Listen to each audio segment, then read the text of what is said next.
single tooth replacement with a dental implant is just that, is a tiny hollow screw. A size is selected to fit your mouth and your space for your problem. It's made of a titanium alloy, which is a very inert metal.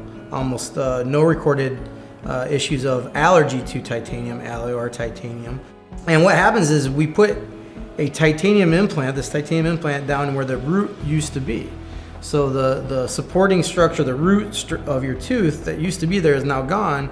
We put a root replacement. That's what a dental implant is. It's a titanium, hollow titanium screw that goes into the bone carefully. It heals, and then over the course of 3 to 6 months, we then can actually screw in a tooth prosthetic onto the implant fixture and replace your tooth. And like I said, we can do it with just one tooth, or we can do it with multiple teeth, or we can do it for an entire mouth.